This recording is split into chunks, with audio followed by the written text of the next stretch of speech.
this year, 2020. Upon retirement, my rank with the department was lieutenant. And do you have any specific training or experience with internal affairs investigations? Yes, I was an internal affairs investigator for just over 2 years. What's involved in your training and experience in that position?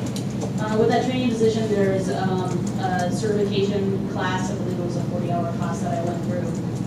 And then there's continued training while you're in internal affairs. Also there, I completed an investigations and interrogations class as well. Okay. Did you train anyone else as far as how to conduct internal affairs investigations? Yes, Who did you train? I trained Joel Lewis. Okay.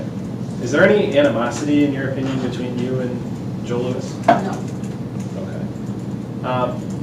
You're retired as a police officer at this point? yes, Did you retire in good standing? yes I did. Have you ever been sustained for any integrity violations or been found to be untruthful in any official proceedings? No, I haven't. Okay. You authored a report in this investigation. It was included and the board has read it. The board has specifically advised us that they don't want us to go over materials that I've already written.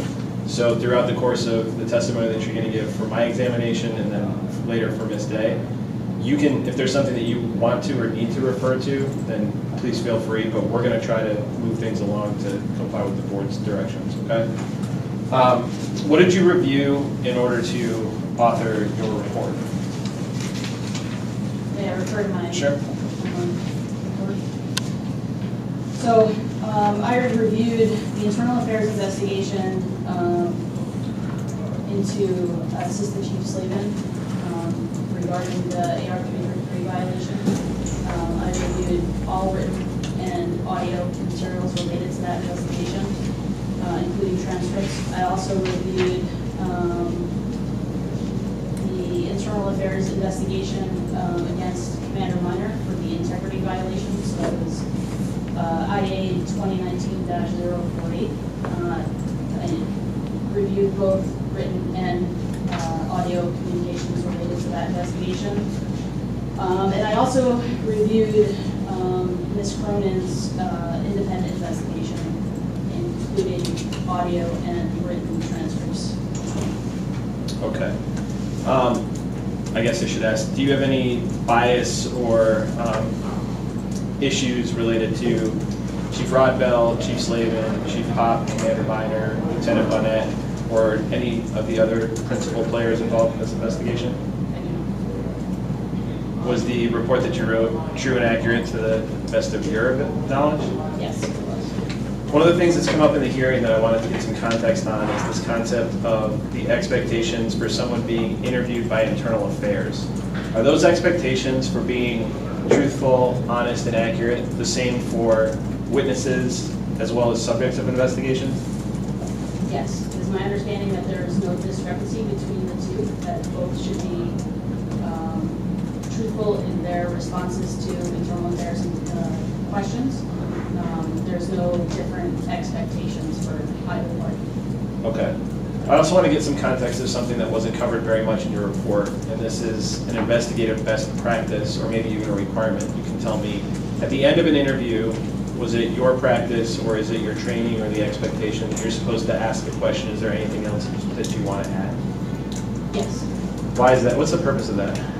In case you left out anything, it's a good way to tie up any type of loose ends that might have occurred during the interview.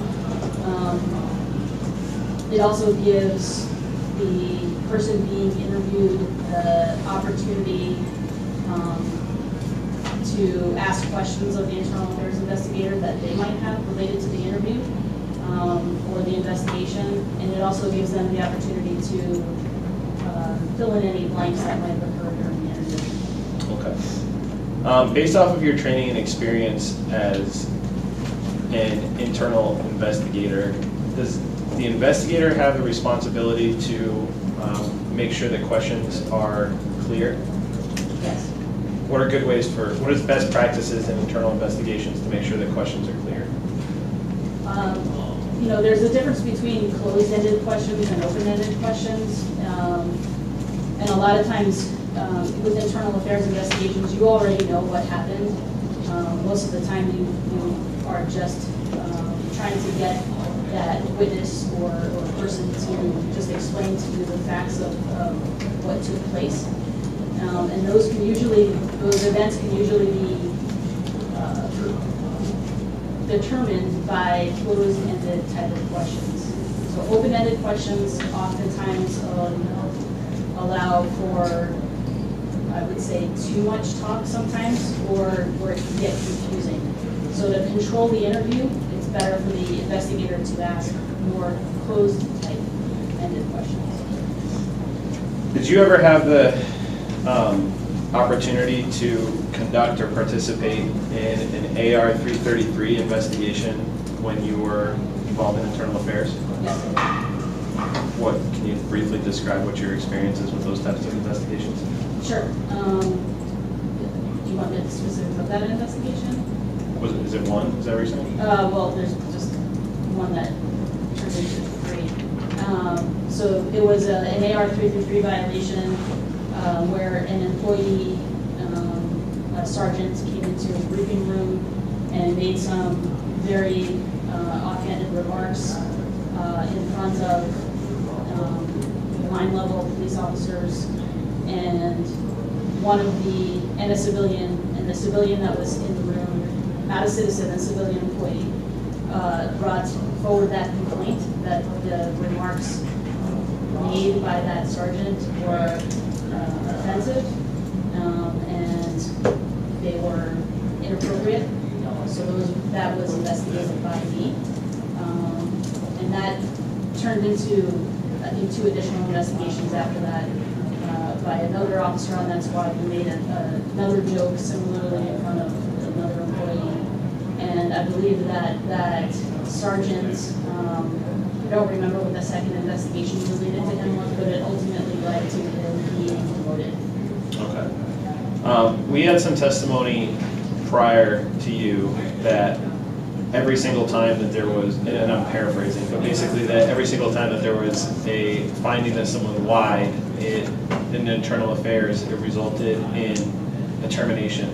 I want to ask you, if somebody misunderstands a question or is careless in an answer in internal affairs, and that results in basically a factually false statement, would that automatically result in termination? Excuse me? I object to the foundation. I think it misstates testimony. Everyone left the department, but not everyone was terminated. Oh, We okay. heard some testimony, I think, later answer. Okay. Your objections understood, and so, No, we can't. we have to keep that. Oh, we can? I'm sorry, my other condition is that we get the other. Oh, okay. And the opposite of the result, perhaps could just, remind us that people here to ask about time. We can go to this one. Yeah, the rear door should be open to the 2 unless there's a trust. Yeah, there's No, I just talking can't hear around. when people are talking about that. Sorry about that. So,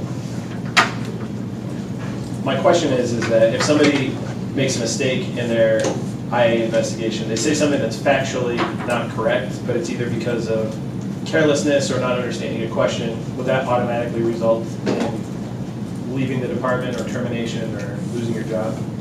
No, in fact, it wouldn't always even result in an integrity violation investigation. It's something that could probably be cleared up in a second interview. Okay. And what are you going for in those second interviews if you're trying to clear that up? In the second interview, you're just looking to clear up any issues or mistakes that may have happened in the primary interview. A lot of times after that primary interview, you interview people in between, you'll go back and re-interview different parties depending on if there's loose ends that need to be tied up. Okay.